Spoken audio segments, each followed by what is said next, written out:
Global migration ফোরামের সম্মেলন এবং 3 দিনের এই সম্মেলন এখনও চলছে।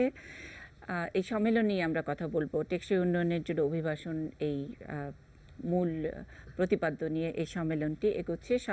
সব শেষে হয়তো এখানকার অর্জন জানা যাবে, কিন্তু কেন এই সম্মেলন এবং কেনই বা ঢাকায় এবং এখান থেকে অভিবাসী যারা তারা কিভাবে উপকৃত হবে বা হচ্ছে গোটা বিশ্বে তার চিত্রটি বাকি সব কিছুই জানবার চেষ্টা করব আমাদের আজকের এই আয়োজনে। শিরোনাম রেখেছি অভিবাসী চিত্র সারা বিশ্ব। সঙ্গে আছেন পররাষ্ট্র সচিব মোহাম্মদ শহীদুল হক, আছেন IOM এর ইন্টারন্যাশনাল অর্গানাইজেশনস ফর মাইগ্রেশনস IOM এর চিফ অফ মিশন শরৎ দাস, এবং আছেন উন্নয়ন কর্মী আসিফ মুনির। স্বাগত জানাচ্ছি। আমি শহীদুল হক, আপনার কাছ থেকে একটু শুরু করতে চাই যে এটা তো নবম সম্মেলন ঢাকায়, এইরকম একটি সম্মেলন ঢাকায় কেন, এবং এই সময়ে ঢাকায় এই সম্মেলনটির সিগনিফিকেন্স আছে কিনা কোনো?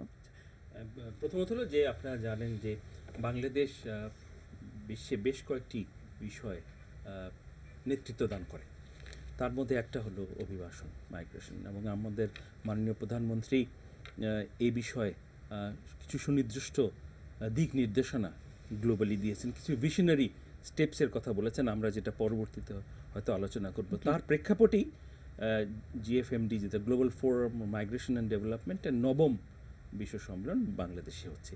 এর আগে এই সম্মেলনটি টার্কিতে হয়েছে, কারণ টার্কি তখন চেয়ার ছিল, এখন বাংলাদেশ চেয়ার, এবং বাংলাদেশের পরে জার্মানি। আগামীকাল আমরা জার্মানির কাছে হ্যান্ড ওভার করবো চেয়ারম্যানশিপ। আপনারা জানেন অভিবাসনের ক্ষেত্রে, যেমন ক্লাইমেট চেঞ্জের ক্ষেত্রে এবং অন্যান্য বেশ কিছু বিষয়, মাননীয় প্রধানমন্ত্রীর নিজস্ব একটা কমিটমেন্ট আছে। এই কমিটমেন্ট এবং আমাদের পররাষ্ট্র নীতি, এই দুটোর সমন্বয়ে যে আমাদের চিন্তাভাবনা, তারই ফলশ্রুতিতে এই সম্মেলন বাংলাদেশে হচ্ছে। এবং আমাদের বাংলাদেশের বিশেষ করে মাননীয় প্রধানমন্ত্রী যেমন 19 সেপ্টেম্বরে UN যখন হাই লেভেল ডায়ালগ হয়েছেন, উনি শুধু প্লেনারিতে বক্তব্য রাখেননি, উনি চেয়ার করেছেন সুইডিশ অ্যাম্বাসাডারের সাথে একটা সেশন, এবং সেখানে বেশ কিছু সিদ্ধান্ত গৃহীত হয়েছে, তার মধ্যে এই যে গ্লোবাল ফোরাম এইটার বিষয়। এবং তখন মাননীয় প্রধানমন্ত্রী বলেছিলেন যে নেক্সট গ্লোবাল ফোরামের অনুষ্ঠান আমরা বাংলাদেশ হোস্ট করব। এই একটা বড় ধরনের সম্মেলন, প্রায় 120টা দেশের 700-র উপর ইন্টারন্যাশনাল ডেলিগেটস এসছেন, গভর্নমেন্টের ডেলিগেটস এসছেন, এবং সিভিল সোসাইটির একটা বড় অংশ আসছেন। গ্লোবাল ফোরামের একটা বড় বৈশিষ্ট্য হলো যে এটা প্রথমে 2 দিন হয় সিভিল সোসাইটির অনুষ্ঠান, তারপরে পরের একদিন হয় সবাই মিলে, এবং পরের 2 দিন হয় সরকারের। তো আজকে হলো সেকেন্ড লাস্ট ডে।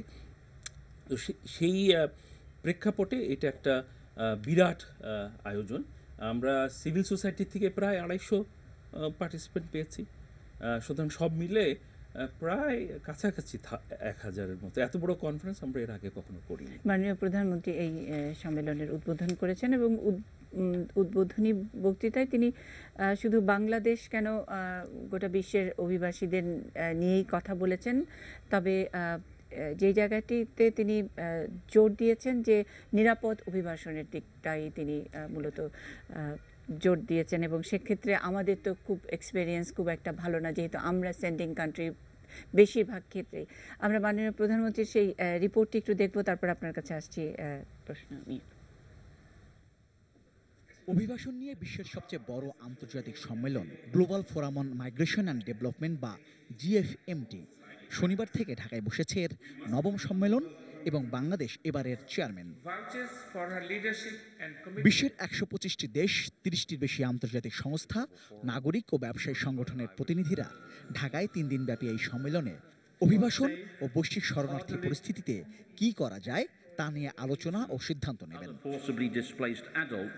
শনিবার সকালে বঙ্গবন্ধু আন্তর্জাতিক সম্মেলন কেন্দ্রে এর উদ্বোধন করে প্রধানমন্ত্রী শেখ হাসিনা অভিবাসীদের প্রতি আরও বেশি মানবিক হতে সবার প্রতি আহ্বান জানালেন।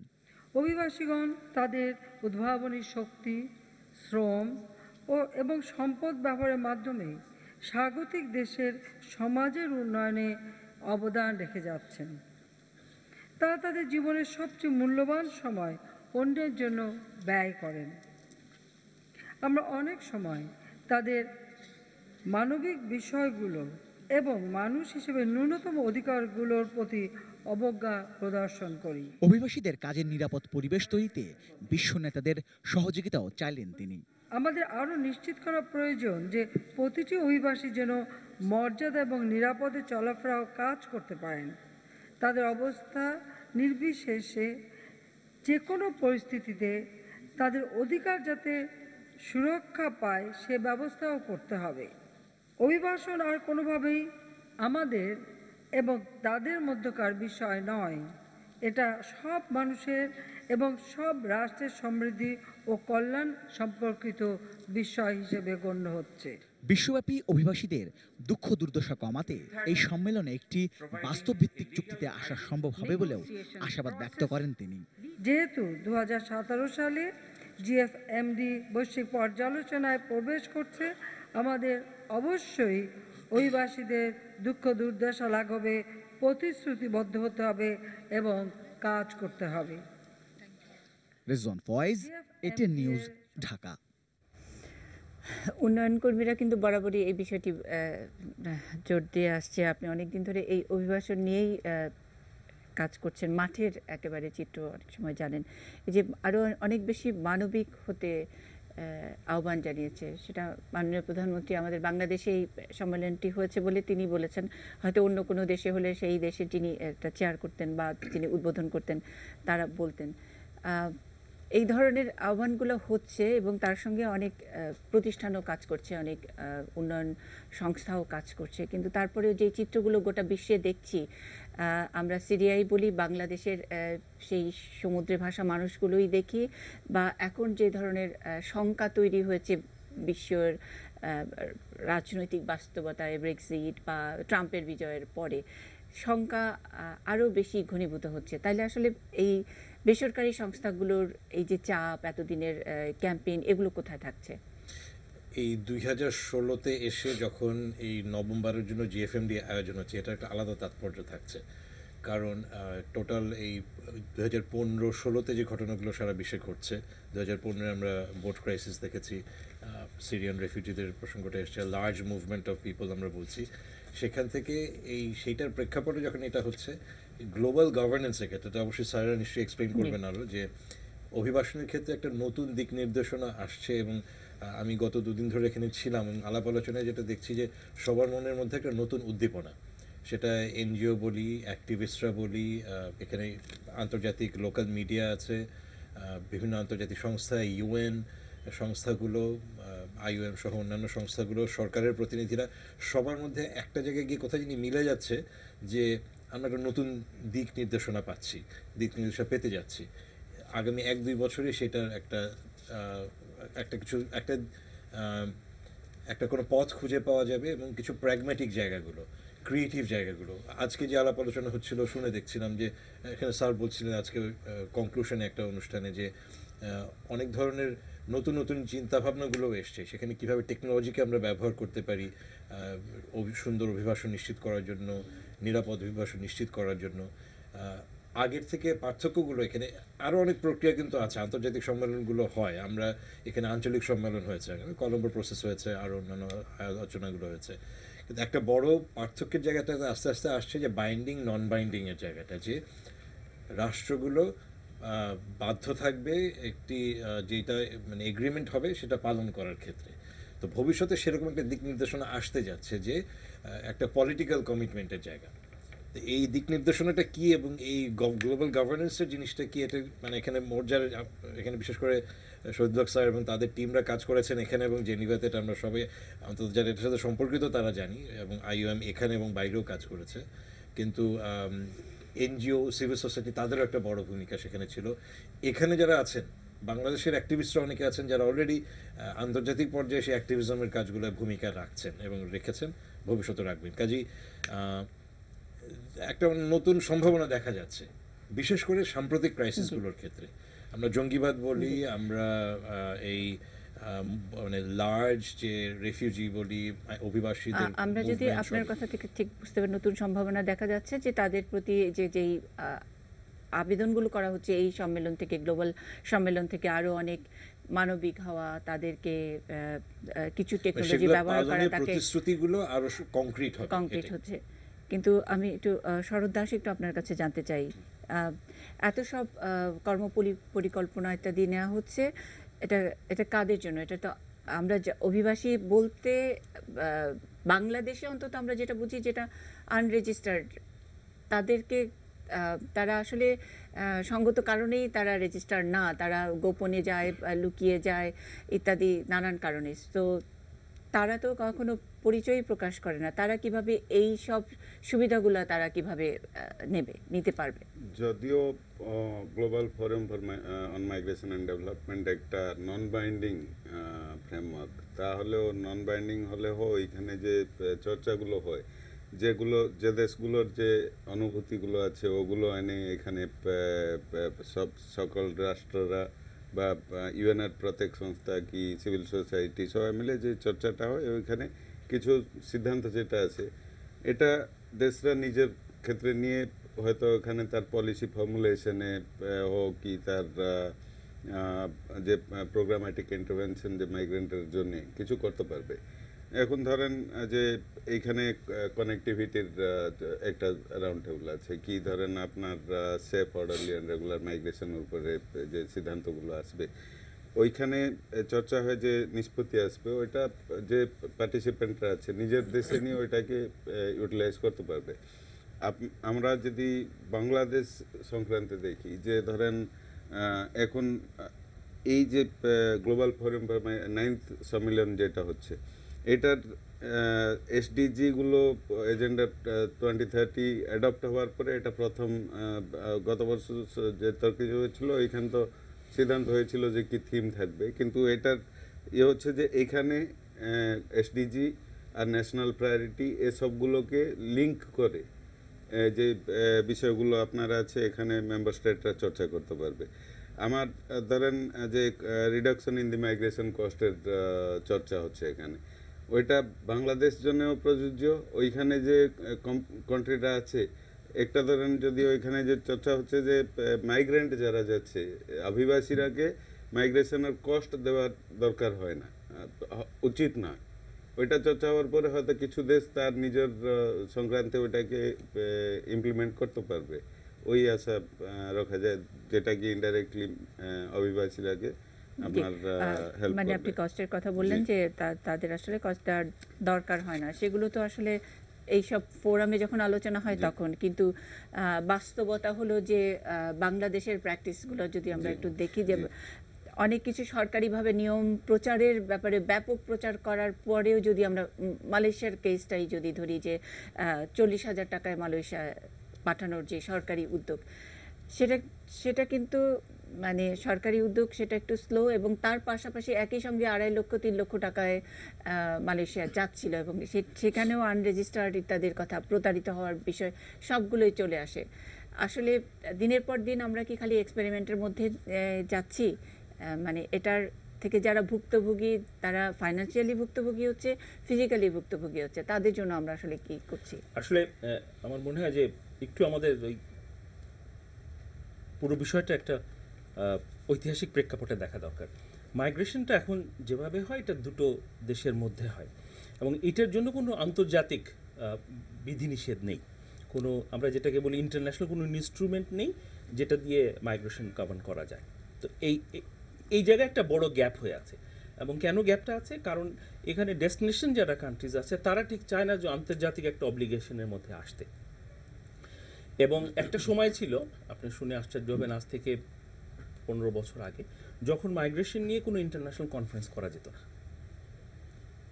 পার্টিকুলার একটা গ্রুপের কান্ট্রিজের স্ট্রং অপোজিশনের কারণে এই আলোচনা আমরা আজকে যেরকম খোলামেলা আলাপ করছি, এখানে 120টারও বেশি লোক এসছেন, এর মধ্যে ডেস্টিনেশন কান্ট্রিজের অনেক প্রতিনিধি এসছেন।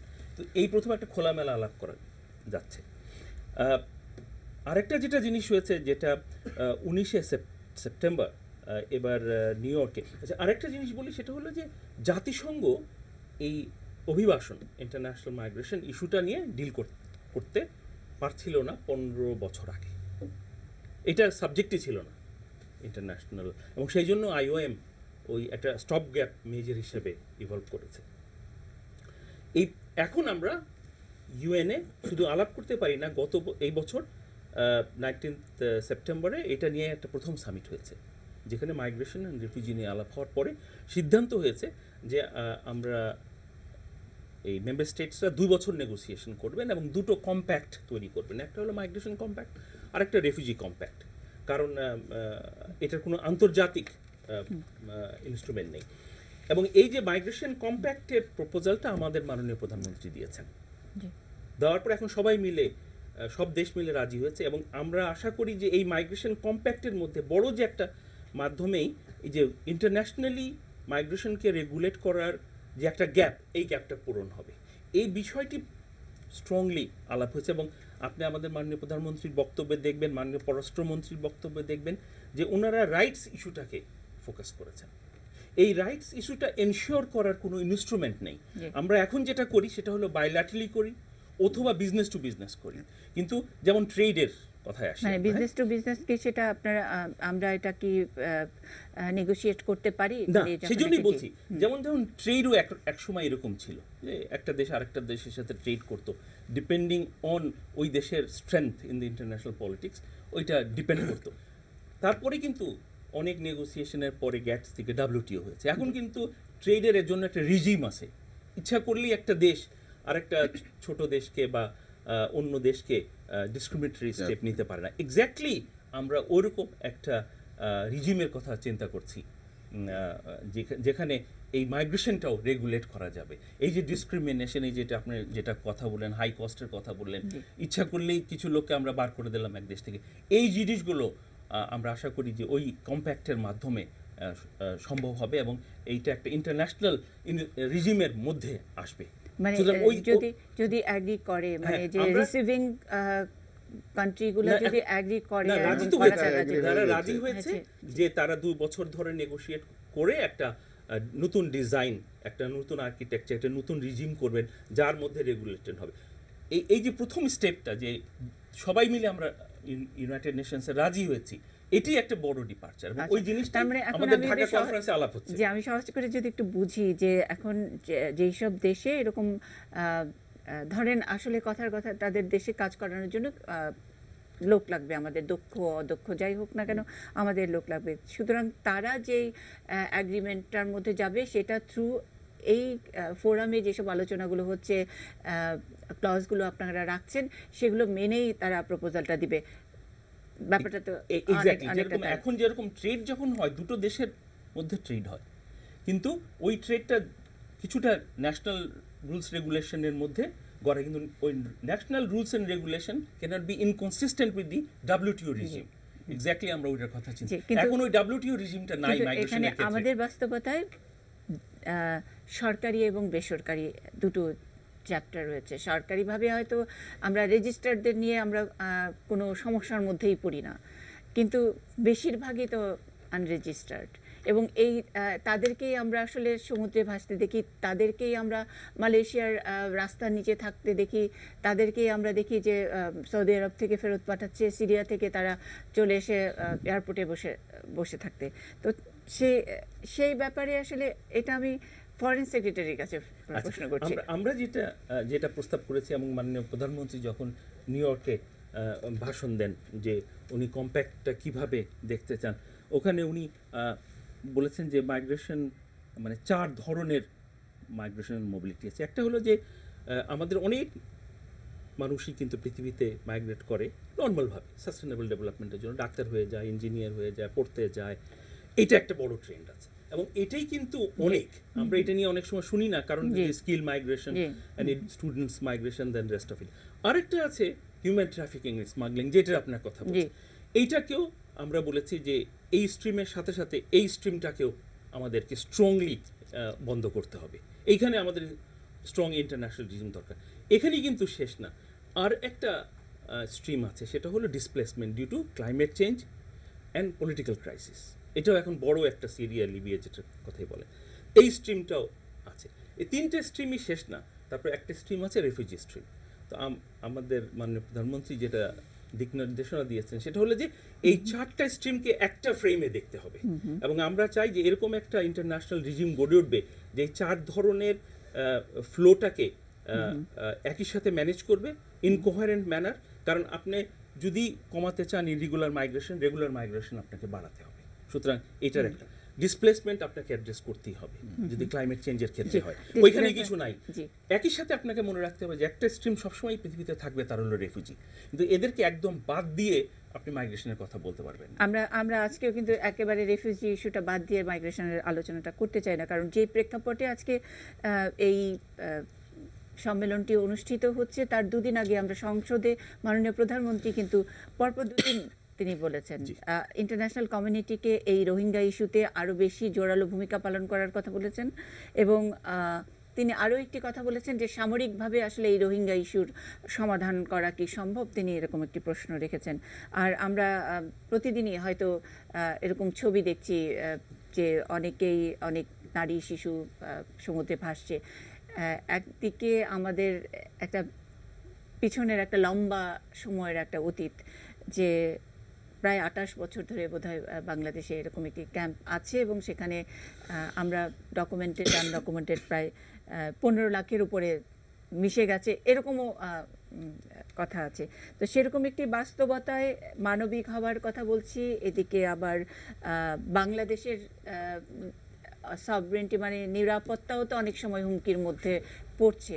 আমরা কি একটা দোটানার মধ্যে আছি কিনা, সেইটার জবাব নিশ্চয়ই আপনি দেবেন। আমি একটা বিরতিতে যাব, বিরতির পরে একজন দর্শক আছেন। হ্যালো, সালাম আলাইকুম।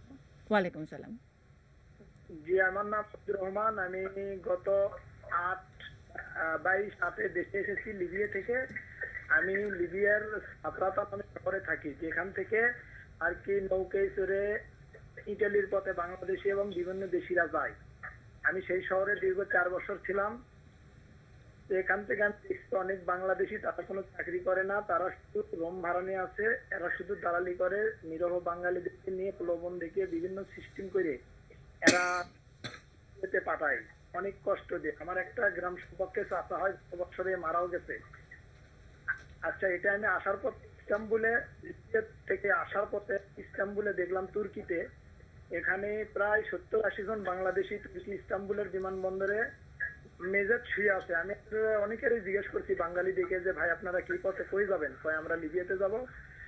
আমি বললাম লিবিয়াতে তো গন্ডগোল, আমরা দেশে চলে যাচ্ছি, আপনারা কিভাবে যাবেন? এরা বলছে যে আমরা তো লিবিয়াতে মূলত যাচ্ছি এর জন্য না, আমরা আসলে ইউরোপে চলে যাবো, ইটালিতে যাবো। আমি বললাম ভাই এটা তো মরণ পথ, এখানে কেন যাবেন? আপনার ছেলেবেলে শিক্ষিত ছেলেবেলে কেউ সব কথায় কান দেব না। তো আমার প্রশ্ন হলো সচিব মহোদয়ের কাছে এবং আইন শৃঙ্খলা বাহিনীর কাছে, যে সব ছেলে পেলে যাচ্ছে এদের পাসপোর্টে ভিসা নাই, কোনো কিচ্ছু নাই, শুধু মোবাইলে একটা মেসেজ দিয়ে বাংলাদেশ এয়ারপোর্ট, এনারা কিভাবে পার হলো? আর আমরা বৈধ, আমাদের ভিসা আছে, সব আছে, আমাদের ব্যাপক জিজ্ঞাসাবাদ, অথচ এরা কিভাবে পারলো? সচিব মহোদয়ের কাছে আমার একটা প্রশ্ন। আমি গত 29 তারিখে আবার যেতে চেয়েছিলাম।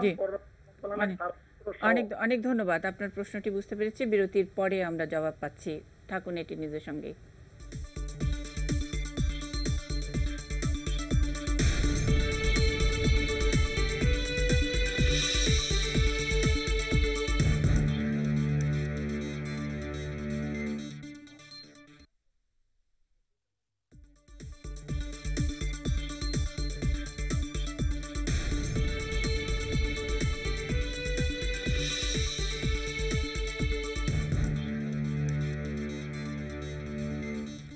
অভিবাসী চিত্র সারা বিশ্ব আমাদের আজকে নিউজ আওয়ার এক্সট্রা শিরোনাম। সঙ্গে আছেন পররাষ্ট্র সচিব মোহাম্মদ শহীদুল হক, আছেন উন্নয়ন কর্মী আসিফ মুনির এবং IOM এর chief of mission Sarat Das.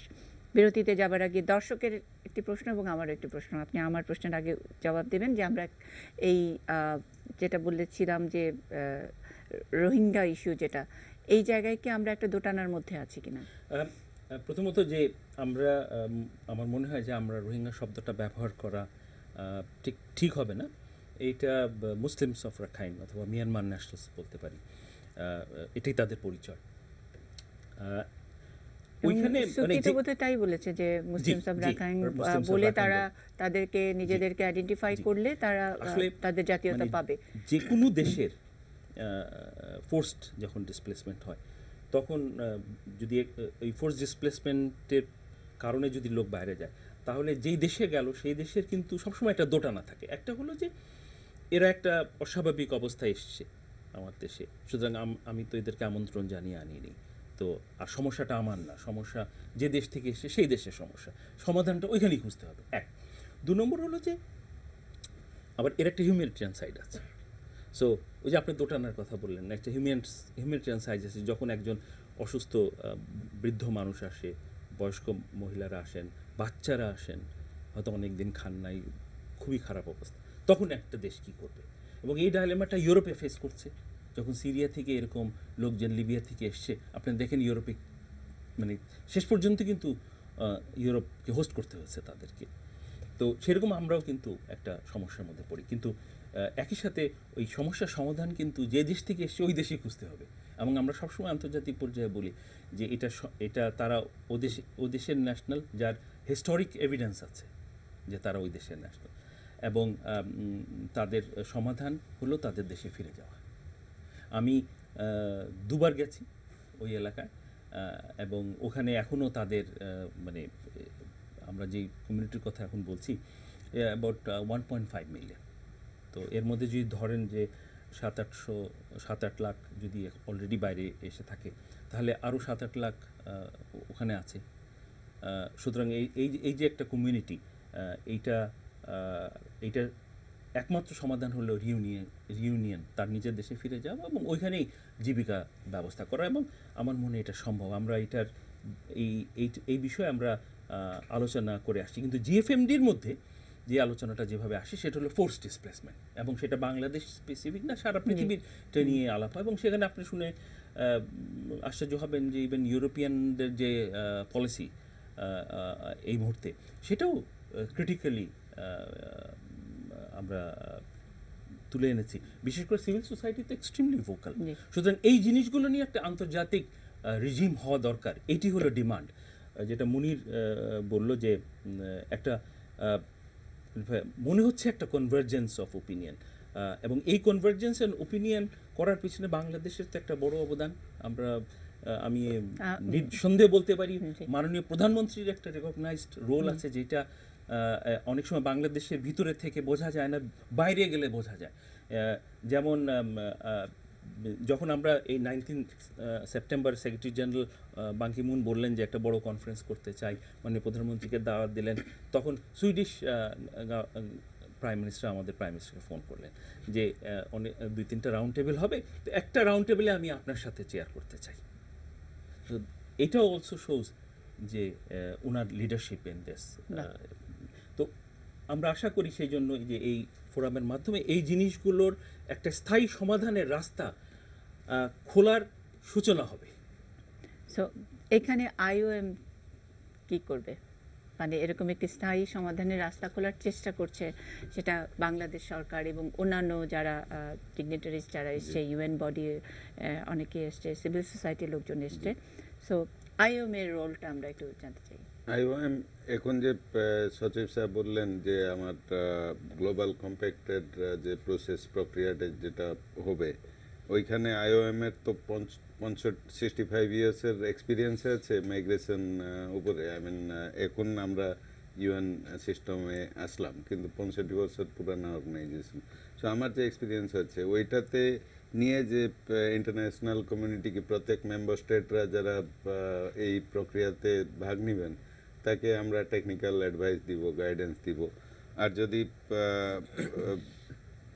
IOM লিডারশিপতে 2018 মସିহাতে এই 2 বছর কনসালটেশন পরে যে কম্প্যাক্টটা আসবে, ওইটা নেগোসিয়েশন হয়, ফাইনালাইজ করা যাবে 2018 মସିহারে একটা ইন্টারন্যাশনাল সম্মেলনী হয়, ওখানে ফাইনাল হবে। এই প্রক্রিয়াটাতে আইওএম মেম্বার স্টেটগুলোকে টেকনিক্যাল অ্যাডভাইস দিতে পারবো আর হেল্প করতে পারবো consultation Asif Monir. Facilitation process. Asif Monir. আমি একটু মানে আপনার প্রশ্ন যদি থাকে সেটা আসবেন, আমি যে ভদ্রলোক ফোন করেছিলেন জি, সেটার জি। একটা আমার রেসপন্স মনে হচ্ছিল যে এখানে যখন আমরা যে কোনো বিষয়ে অধিকারের কথা যখন বলি, অধিকারের সাথে দায়িত্ব প্রসঙ্গটা আসে, রাইটস অ্যান্ড রেসপন্সিবিলিটি। রাষ্ট্রের যদি দায়িত্ব রাষ্ট্রের যদি থাকে যে দায়িত্ব থাকে অধিকার নিশ্চিত করা, তাহলে যার অধিকার নিশ্চিত করা বলা হচ্ছে তারও কিন্তু একটা দায়িত্ব থাকে। যে ভদ্রলোক যে ঘটনার কথা বললেন অবশ্যই এটা ভুক্তভোগী তিনি, বা অন্যদের কথা যারা বলছে ভুক্তভোগী, কিন্তু মানে যেহেতু আমিও আইএমের সাথে কাজ করেছি এবং এই বিষয়ে যারা এনজিওরা কাজ করে তাদের সাথে কথা বলে জানি যে আমাদের দেশে বাস্তবতার কারণেই হয়তো যে অনেকেই কিন্তু জ্ঞান পাপী, অনেকেই জানেন যে আমি বিপদে যাচ্ছি, আমি অবৈধ পথে যাচ্ছি, আমার কিছু হবে না, যখন হচ্ছে তখন দ্বারস্থ হওয়ার চেষ্টা করছেন বিভিন্ন জায়গায়, কিন্তু অনেক সময় ইটস টু লেট। একটা দেশে চলে যাচ্ছেন, সেখান থেকে ডিপোর্ট করে দেওয়া হচ্ছে, বা সেখানে গিয়ে পালিয়ে যাচ্ছেন, পালিয়ে যেতে পারলে পালিয়ে যাচ্ছেন। এখন তিনি হয়তো যাচ্ছেন যখন, হ্যাঁ দেশের বাস্তবতার কারণে তিনি আরেকটু উন্নত জীবনের আশায় যাচ্ছেন, কিন্তু এটা নিয়ে সচেতনতার কাজ করা হয় না তা তো না। এনজিওরা করছে, আন্তর্জাতিক প্রতিষ্ঠানগুলো করছে, উইনরক আছে, আইওএম আছে, সরকারিভাবে করা হচ্ছে, মাঠ পর্যায়ে করা হচ্ছে।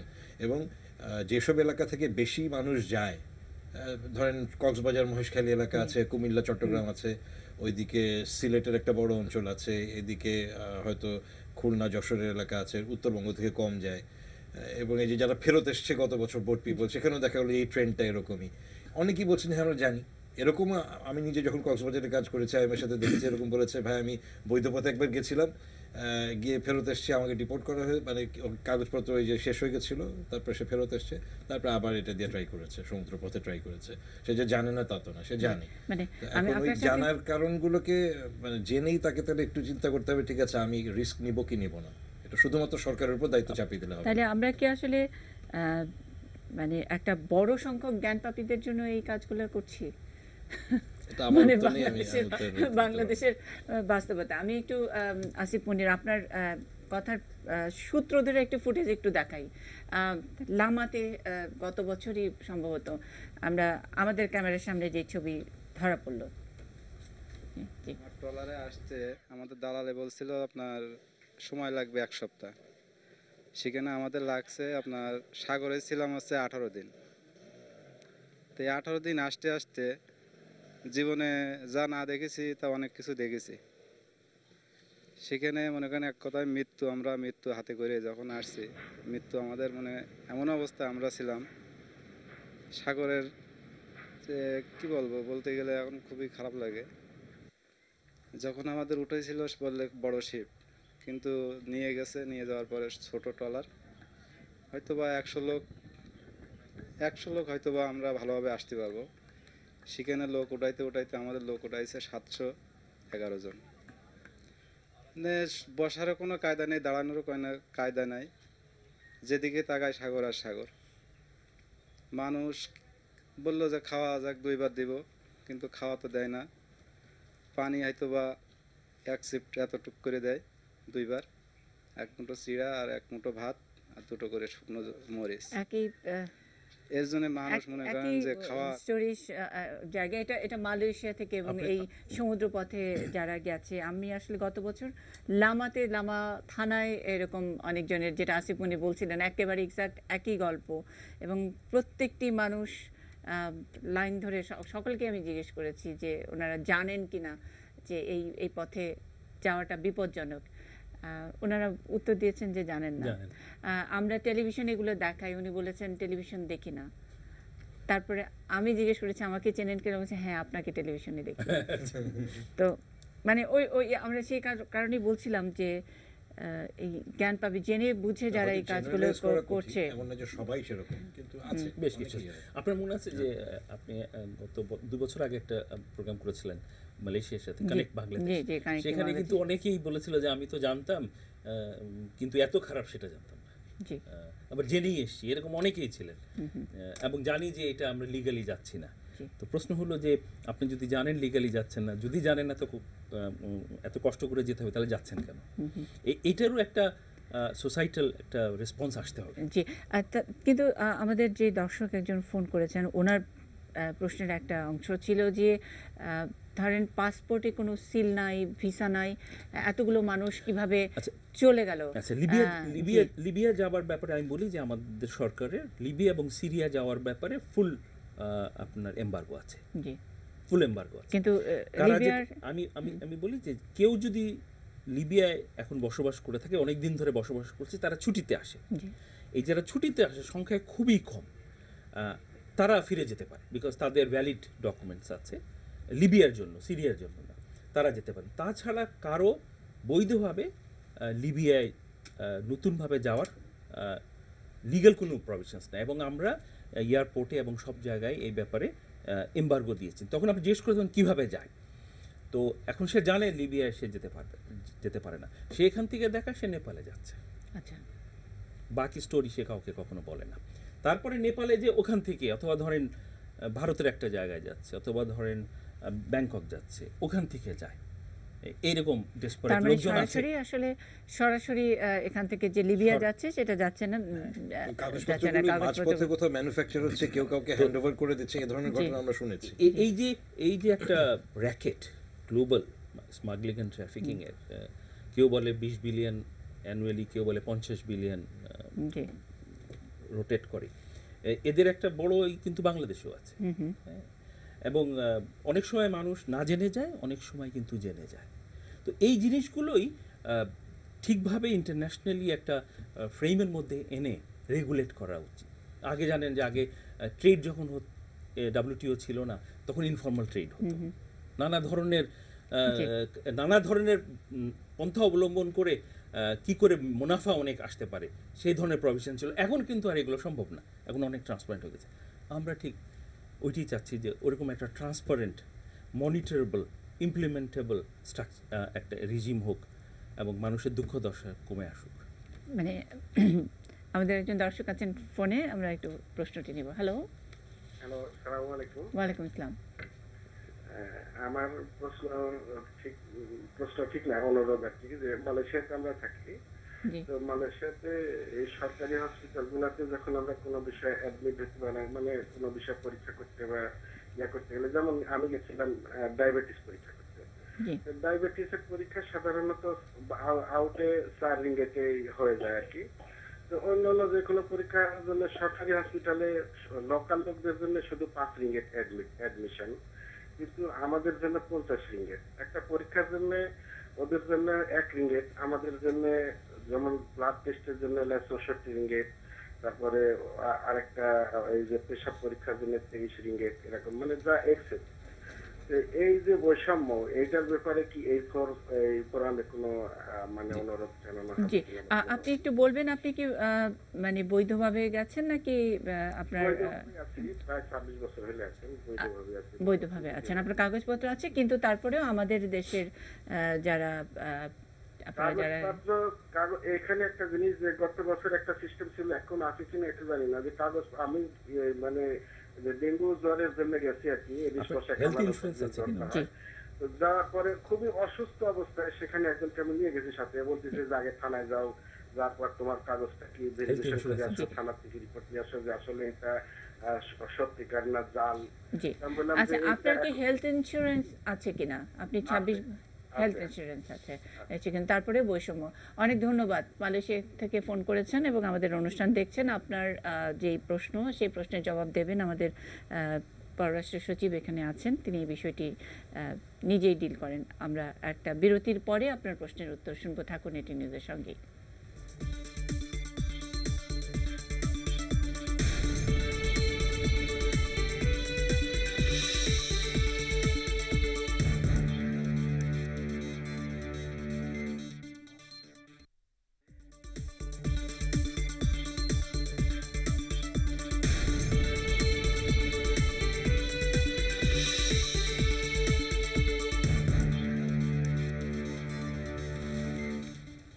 অভিবাসী চিত্র সারা বিশ্ব আমাদের আজকের শিরোনাম। পররাষ্ট্র সচিব মোহাম্মদ শহীদুল হক আমাদের সঙ্গে আছেন উন্নয়ন কর্মী আসিফ মনির এবং IOM এর চিফ অফ মিশন শারদ দাস।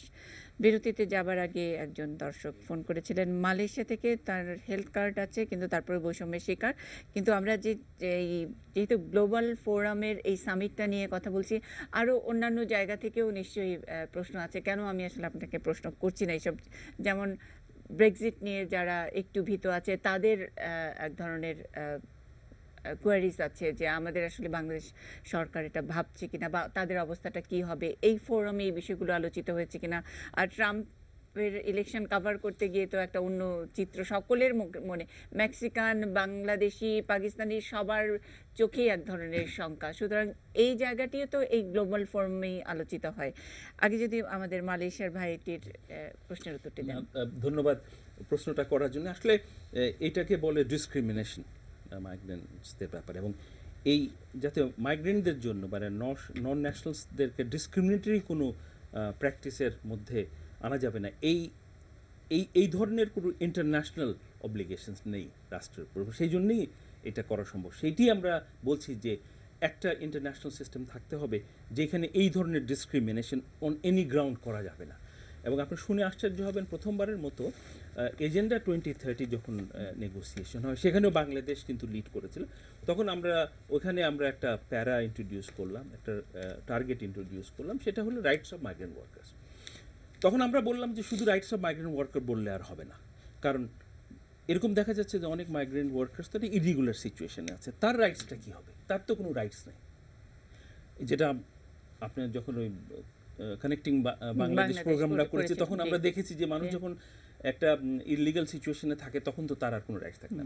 আমরা প্রথমবারের মতো সব রাষ্ট্র মিলে এবং বাংলাদেশ ইনসিস্ট করেছিলাম, আমরা এক পর্যায়ে বলেছিলাম যদি এটা না থাকে that rights of migrants worker irrespective of their legal status, সে যাই হোক, তার লিগাল হোক ইললিগাল হোক, কিন্তু তার রাইটসটা থেকে যাবে। এবং এটা নিয়ে অনেক নেগোসিয়েশন হয়েছে। এক পর্যায়ে আমরা বলেছিলাম যে ওইটা যদি না হয় তাহলে আমরা এটাতে থাকবো না। এবং আপনি শুনে আশ্চর্য হবেন যে শেষ পর্যন্ত সবাই মেনে নিয়েছে, সবাই শেষ পর্যন্ত মেনে নিয়েছে যে সবারই রাইটস আছে। সুতরাং উনি যে কথাটা বললেন এটা ভায়োলেশন অফ দ্যাট। তো এখন ওই SDG যখন ইমপ্লিমেন্টেশনে যাবে তখন যে দেশের কথা উনি বললেন ওই দেশকে বলতে হবে যে না, আমার এখানে যারা মাইগ্রেন্টস আছে irrespective of there legal status, উনি তো লিগ্যাল আছেন, কিন্তু এটা তো দিনের পর দিন মালয়েশিয়ার বিষয়টি দিনের পর দিন মানে ধরেন আমার খুব অল্প অভিজ্ঞতা কাজ করার, কিন্তু তারপরেও 2000 সাল থেকে যদি এই 2016কে আমি হিসেব করি, 16 বছরে মালয়েশিয়া নিয়ে অনেক কাজ করেছি। একই অভিজ্ঞতা, একই প্রশ্ন, একই রিপোর্ট, একই জিনিস আমরা কিন্তু বারবারই দেখছি। আমার জানতে সাধ হয় যে কয়বার মালয়েশিয়া আমাদেরকে লিগ্যাল করে, কয়বার ইললিগ্যাল করে। আসলে গ্লোবালি এই জিনিসগুলো মনিটর করার সিস্টেমটা নেই, সুতরাং ওখানে একটা বড় লুপহোল। ওই জিনিসটাই আমরা এই কম্প্যাক্টের মধ্যে আনতে চাই। আমি আপনাকে একটু পড়ে শোনাই। আমাদের মাননীয় প্রধানমন্ত্রী যখন 19 সেপ্টেম্বরে UNGA-তে বক্তব্য রাখলেন, আমি বড়টায় যাব না, তখন উনি বললেন যে একটা কম্প্যাক্ট করা দরকার, হ্যাঁ, একটা আন্ডারস্ট্যান্ডিং যেটাতে আমরা রাইটস অ্যান্ড প্রিভিলেজেস নিয়ে কথা বলবো। উনি বললেন migration compact must converge hour interest, aspirations and security concerns. তারপরে উনি বললেন as we set of A global consultative process we must commit to lifting thousands of migrants from misery and agony. এই যে তারা মিজারি অ্যান্ড অ্যাগনির মধ্যে থাকে because of their situation, এইটা থেকে লিফট করতে হবে আমাদের। তো এটা একটা কিন্তু বিরাট একটা কল উনি করেছিলেন, এবং তার এর ফলে আমরা একটা বড় ধরনের ক্যাম্পেইন করছি কম্প্যাক্টের জন্য। আমরা আশা করি যে 2 বছর পর আপনার এখানে এসে আমরা বলতে পারবো যে কী অ্যাচিভ করেছি এবং আমরা বাংলাদেশ কিভাবে সবাইকে নিয়ে এই জিনিসটা বাস্তবায়ন করেছি। That will be a historic day. জি, বৈষম্যের ব্যাপারটা, মালয়েশিয়ার বৈষম্যের ব্যাপারটা তো নিশ্চয়ই বলেছেন। আর আমি যেটা বলছিলাম যে এই ট্রাম্প জিওপলিটিক্যাল ইস্যু, এগুলো তো এসছে নিশ্চয়ই এইবারে আমরা যখন গ্লোবাল ফোরামে ওখানে গ্লোবাল গভর্নেন্স নিয়ে একটা বড় মানে এরকম একটা সময় ছিল যখন গ্লোবাল গভর্নেন্স অফ মাইগ্রেশন আমরা আলোচনা করতে পারতাম না, ইমিডিয়েটলি হেঁটে চলে যেত। এইবার প্রথম GFMD-তে গ্লোবাল ফোরাম নিয়ে গভর্নেন্স অফ মাইগ্রেশন আমরা ইন্ট্রোডিউস করেছি। আমরা যখন প্রথম এটা ইন্ট্রোডিউস করি তখন আমরাও খুব ভয় ভয়ে ছিলাম যে এর ফলে কি আমাদের ঢাকায় যে সম্মেলনটা হবে সেখানে ডেস্টিনেশন দেশ আসবে না। কিন্তু শুনে খুশি হবেন যে 1 বছর ধরে আমরা যে গ্লোবাল ক্যাম্পেইন করেছি, আমাদের মাননীয় প্রধানমন্ত্রী বারে বারে যে কল দিয়েছেন, তার ফলে আমরা দেখেছি না সবাই এসছে এবং তারা বলছে যে না আসলেই মাইগ্রেশন গভর্নেন্স একটা দরকার আছে, এইটা বাইল্যাটারালি কেবলমাত্র সলভ করা যাবে না। সো এইটা একটা বড় অ্যাচিভমেন্ট আমাদের 9th GFMD-র। এবং আমরা আশা করি যে যখনই গ্লোবাল গভর্নেন্সের কথা আসছে তখনই জিও পলিটিক্সের কথা আসছে, যে তখন উনি বলছে যে এটা তো শুধু এক জায়গায় থেকে আরেক জায়গায় যাওয়া না, এটা শুধু লেবার মাইগ্রেশন না, এর মধ্যে জিও পলিটিক্স আছে, জিও ইকোনমিক্স আছে। সেইটার কনটেক্সটে গ্লোবাল গভর্নেন্স কী হবে, global governance in the context of bigger political governance. আপনি শুনে আশ্চর্য হবেন যে এই আলোচনাগুলো প্রথমবারের মতো আমরা ফ্লোরে নিয়ে এসেন। এটা দিয়ে খুবই আলোচনা, যেটা মুনির বলছিল যে কনভার্জেন্স দেখছি, আমরা চেয়ার হিসেবে বলেছি, আমাদের মাননীয় প্রধানমন্ত্রী বলেছেন যে এটাকে একটা সিম্পল ইস্যু হিসেবে দেখলে হবে না। জি, আমি একটু আসিফ মনিরের কাছ থেকে একটু শুনতে চাই যে যেই ট্রান্সফরমেশনের কথা বললেন, যে আগে আসলে এটা নিয়ে কথাই বলা যেত না এবং ইউএনএ পর্যন্ত এটা মাইগ্রেশনটা কোনো এজেন্ডা ছিল না, সেখানে একটা গ্লোবাল ফোরাম, এটা 9ম সম্মেলন হচ্ছে। একেবারে মাঠে কাজ করতে গিয়ে আপনি এটার কোনো সুফল দেখতে পাচ্ছেন কিনা ভবিষ্যতে আসবে? সেটার কারণটা আমি বলি কি, মানে এখন যেটা হচ্ছে যে আমাদের তো এখন যেহেতু মানে সোশ্যাল মিডিয়া আছে, ডিজিটাল মিডিয়া আছে, আমরা যারা এগুলো ব্যবহার করি, আমাদের শুধু বিভিন্ন গসিপ না দেখে বিশ্বে কি ঘটছে সেগুলো দেখা উচিত, শুধুমাত্র ট্রাম্পের বিষয় না। এই যে 19শে সেপ্টেম্বর যে সভাটা হয়ে গেল জাতিসংঘে, এটা একটা ঐতিহাসিক সম্মেলন, এটা একটা মাইলস্টোন। আগামী 20 বছর 50 বছর পরেও মনে করতে হবে যে 2016 সালে এরকম একটা সভা হইয়াছিল। কারণ কি, এইখানে জাতিসংঘের সব রাষ্ট্র মিলে এগ্রি করেছে যে আমরা একটা কমিটমেন্টে যাব, আমরা অধিকার নিশ্চিত করার কথা এগ্রি করছি। পাশাপাশি আমেরিকা কিন্তু এখানে ওবামা নিজে আরেকটি সম্মেলন করেছেন, এটা আজকে এখন আলাপ হয়নি, প্রেসিডেন্ট ওবামা আরেকটি সম্মেলন আয়োজন করেছেন যেখানে তিনি অভিবাসন নিয়ে কথা বলেছেন। এখন হ্যাঁ, এটা দেখার বিষয় যে সেইটার ফলোআপে ট্রাম্প কতটা রাখবে। গ্লোবাল ইস্যু, মানে শুধু গ্লোবাল ইস্যু আমি বলছি যে আমাদের বাংলাদেশের মানুষদের, আমরা যখন বৈশ্বিক প্রেক্ষাপটটা চিন্তা করি, সেটা একটু দেখতে হবে যে ওই রকম জায়গায় আমাদের পররাষ্ট্র মন্ত্রণালয়, আমাদের পার্মানেন্ট মিশন এবং মাননীয় প্রধানমন্ত্রী একটা ইম্প্যাক্ট ফেলেছেন। এই ইম্প্যাক্ট আমরা আগামী 20 বছর পরে হলেও মনে করতে হবে যে এই সময় এটা হয়েছিল। যেইটার ধারাবাহিকতা কি দেখবো আমরা, সবচেয়ে বড় আমি বাংলায় যে শব্দটা বলতে পারি, আমরা মানে সহজে বোঝার জন্য দর্শকদের জন্য, দায়বদ্ধতা। সকল স্টেক হোল্ডারদের একটা দায়বদ্ধতার সৃষ্টি হবে।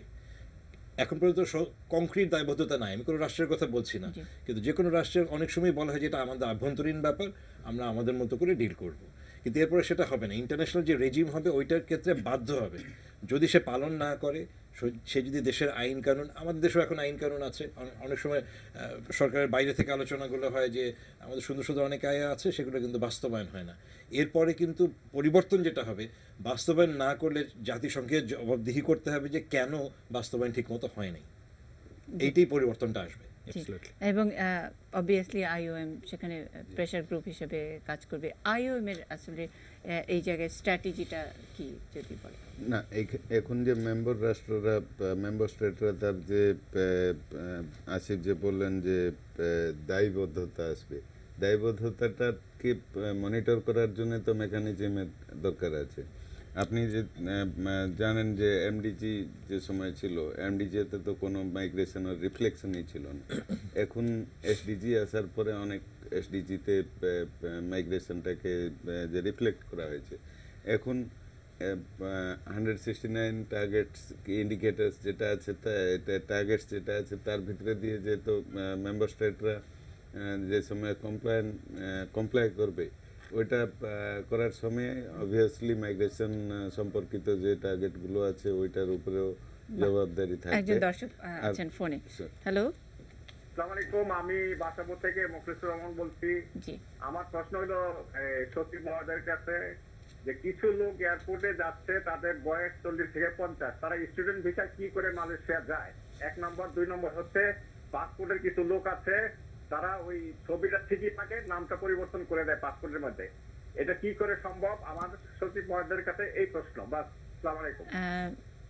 মাননীয় সচিব, আপনার কিন্তু একদিন আমাদের এই অনুষ্ঠানে আসতে হবে, শুধু একাই থাকবেন এবং এরকম প্রশ্নের উত্তর দিতে হবে, কারণ আমি আজকে অনেক এরকম প্রশ্নের উত্তর আমার কাছে তাহলে আরো মন্ত্রণালয়ের লোক রাখা অনেক দরকার। প্রশ্ন নিচ্ছি না, আমি অনেক প্রশ্ন নিচ্ছি না, কারণ অনেক দর্শক ফোনে আছেন, কিউতে আছেন, আমার সহকর্মীরা বলছেন দু একটি প্রশ্ন নিতেই হচ্ছে।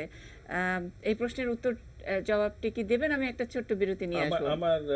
আমি মনে করি যে একটু বিরতির পরে এসে আমরা শুনি। এটা একটা স্পেসিফিক কেস, এটা একটা স্পেসিফিক আনসার দরকার, জেনারেলাইজড আনসার করলে হবে না। জি, মানে আমি এই ঘটনা তো জানি না, জি, তো কি করে এটার উত্তর দিব আর কি। রেগুলার এই জায়গায় আমরা গিয়ে আমার মনে হয় যদি আমরা বলি যে রেগুলার এইভাবে যাচ্ছে, তাহলে বলতে খুব জেনারেলাইজড। না, আমরা বলছি যে যখন এই বিষয়টা নিয়ে কথা বলতে আসি আমরা, আমাদের মানে এটা হয়তো ফরেন মিনিস্ট্রির কোনো ইস্যু নয়, এটা আইন শৃঙ্খলা রক্ষাকারী দপ্তর আছে, মন্ত্রণালয় আছে। এটা কিন্তু শুধুমাত্র পররাষ্ট্র এক্স্যাক্টলি, মন্ত্রণালয়। আমি এটা জানি বলেই আমি নিজে থেকে এই প্রশ্ন করিনি, কিন্তু আপনাকে দেখলেই বা কনসার্ন কোনো লোক দেখলেই এই প্রশ্নগুলো আসে। এটা তো আমরা এড়াতে পারবো না, এবং যারা ভুক্তভোগী তারাই জানে, যারা 40,000 টাকা দেওয়ার কথা, যারা 2.5 লাখ টাকা দিয়ে যারা মানে প্রতারিত হচ্ছে, তারা আসলে লোক চেনে না, তারা জানে যে একটা চেয়ারকে প্রশ্ন করতে হবে। যাই হোক, আমরা একটা ছোট্ট বিরতিতে যাব, বিরতির পরে ফিরছি এই অনুষ্ঠানের একেবারে শেষ ভাগে।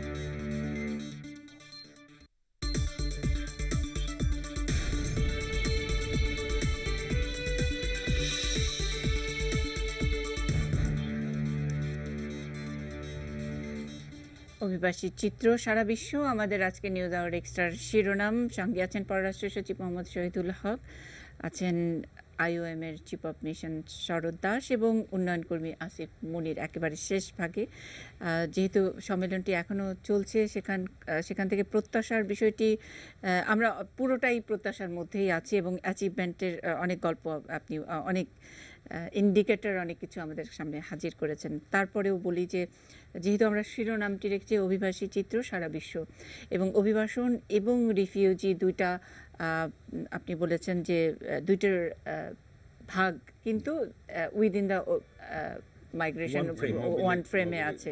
সো আমাদের যে গত কয়েক মাস ধরে যে চলছে এই যে রোহিঙ্গা ইস্যু, বা এই ইস্যুটা আসলে কতখানি জায়গা পেয়েছে বা আরও কতখানি জায়গা পাবে, আরও একদিন আছে। আচ্ছা, জিএফএমডির আলোচনায় সবসময় ফোর্সড ডিসপ্লেসমেন্ট ইস্যুটা একটা বড় ইস্যু হিসেবে এজেন্ডায় থাকে, এবারও এসছে।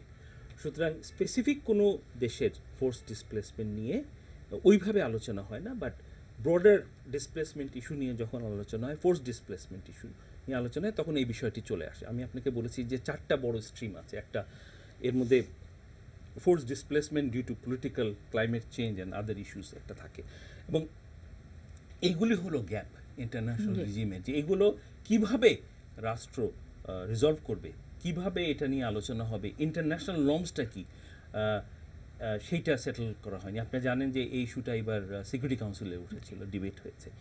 তো ফলে আমরা দেখছি যে সামগ্রিকভাবে সব ধরনের মোবিলিটি নিয়ে কিন্তু জিএফএমডিতে আলাপ হয়, এবারও আলাপ হচ্ছে। আমরা কি মিয়ানমারকে পেয়েছি? এই আপনি যে ডেলিগেটসের লিস্ট যেটা বললেন, অনেক দেশ এসছে, মিয়ানমার এসছে কিনা, যেটা একেবারে চলমান একটা ইস্যু? আমার মনে হয় না মিয়ানমার এটাতে পার্টিসিপেট করছে। আচ্ছা, তাহলে একেবারে একটি মানে যেই ব্যাকড্রপে বসে এই আলোচনাটি হচ্ছে, সেই ব্যাকড্রপের যে মূল দুই পার্টি, আমরা ঠিক পার্টি বলছি না, আমরা ভিকটিম ইন এ ওয়ে, অন্তত এই রোহিঙ্গা ইস্যুতে আমাদের কোনো দায় নাই, শুধুমাত্র মানবিকতার দায় ছাড়া। কিন্তু যেই দেশ, সেই দেশকে আমরা আসলে হাজির করতে পারিনি। তাহলে আমরা আসলে মানে আমরা দূরবর্তী সাফল্যের কথা বলছি, কিন্তু কাছের সফলতাটা আমরা ঠিক হাতে করতে। আজ থেকে 2 দিন আগের ইনফরমেশন আপনাকে দিলাম, আমরা জেনে আপনাকে জানাবো যে আসলে ফাইনালি 2 জন রেজিস্টার করেছিল, মিয়ানমারে 2 জন রেজিস্টার করেছিল, ফাইনালি তারা এসছেন কিনা ওইটা একটু একটু দেখে নিতে হবে। কেন আমরা ভেবেছি আমরা জিএফএমডি নিয়ে আলাপ করবো, আমরা যে স্পেসিফিক একটা দেশের আলোচনায় যাব না, এটা তো আপনি বাংলাদেশে বসে সম্মেলনটি করছেন এবং আপনার তো পররাষ্ট্র সচিব হিসেবে আপনি নিজেও অনেক অনেক ফোন পান এবং এইসব ইস্যুগুলো মানবিকভাবে দেখভাল করার জন্য আপনার মন্ত্রণালয় থেকেই অ্যাকশন নেওয়া হয়। সুতরাং এটা আসলে কোনো দোষের কিছু নয়, এটা আমরা মানবিকতার দায়টা নিচ্ছি, এটা আমরা কোনো অপরাধ করি নাই। অ্যাবসলিউটলি। এবং আমার মনে হয় যে এই যে আমরা মানবিকতার দায়টা নিচ্ছি, আজকে আমার বেশ কয়েকটা দেশের সাথে বায়োলেটারালস হয়েছে। আমাদের মাননীয় পররাষ্ট্রমন্ত্রী সারাদিনই দুদিন ধরে ওখানে আছেন, বিভিন্ন ডেলিগেশনের সাথে মিট করছেন এবং আমার মনে হয় যে আউট অফ 190 ডেলিগেশন বাংলাদেশকে এই মানবাধিকার দায়িত্বটা গ্রহণ করার জন্য কংগ্রেচুলেট করেছে এবং বলেছে যে এটা বাংলাদেশের মহত্ব। কিন্তু আমরা কোনো নোবেল লরিয়েটকে কংগ্রেচুলেট করতে পারলাম না। আমাদের দেশ বা পাশের দেশ এই মানবিকতার বিষয়ে গোটা বিশ্বের কাছে অ্যাপিলটা রাখার জন্য শেষ মন্তব্য যদি আসিফ মনির। জিএফএমডিতে এখানে যেটা মানে দেখছিলাম আমরা যে এখানে যেইভাবে বিষয়ভিত্তিক বেশ রাউন্ড টেবিল হয়েছে অনেকগুলো এবং সবগুলোই মোটামুটি সমসাময়িক প্রসঙ্গ নিয়ে হয়েছে। আজকে একটি রাউন্ড টেবিল ছিল মাইগ্রেন্ট ইন ক্রাইসিস, সেটাও কিছুটা এই বিষয়ের সাথে সরাসরি সম্পর্কিত। আপনারা যদি বলেন যে মানে সরাসরি রোহিঙ্গা, আপনারা যদি মায়ানমারের নাগরিকদের কথা বলি, সরাসরি না আসলে ইনডিরেক্টলি আসছে যে মাইগ্রেন্ট ইন ক্রাইসিস, যারা বিপদগ্রস্ত আছেন তাদের ব্যাপারটা আলাপে এসছে। আর আমি আবারও বলতে চাই যে এই মানে যেই ঘটনাটা এখানে ঘটে যাচ্ছে গত দুদিন ধরে এবং আগামীকাল শেষ হচ্ছে, এটা এক ধরনের একটা ঐতিহাসিক একটা ঘটনা ঘটছে। এখানে কিন্তু আমরা শুধু 120টি সংখ্যাটা বললে হবে না, আমি চিন্তা করে দেখলাম সবগুলো মহাদেশ থেকে আছে। অস্ট্রেলিয়া থেকে আছে, আফ্রিকা মহাদেশ থেকে আছে, এশিয়া থেকে তো আছে, ইউরোপ থেকে আছে, সাউথ আমেরিকা থেকে আছে, নর্থ আমেরিকা থেকে আছে। কাজে কোনো মহাদেশ বাদ নেই যারা এখন বর্তমানে ঢাকায় বসে এই অভিবাসন বিষয় নিয়ে আলাপ করছে। অনেক ধন্যবাদ। তবে বাংলাদেশের যে বাস্তবতা, আমরা কিছুদিন আগেও যে এরকম একটি অভিজ্ঞতার মধ্যে জঙ্গিবাদ ইত্যাদি নানান কিছু অভিজ্ঞতার মধ্যে পার করেছি, এখন এত বড় একটি হাই ভোল্টেজ সম্মেলন এবং এটা আমাদেরকে অনেকখানি গর্বিত করে এবং এটার লিডারশিপটা মাননীয় প্রধানমন্ত্রীর জাতিসংঘের ভাষণ থেকে শুরু হয়েছে।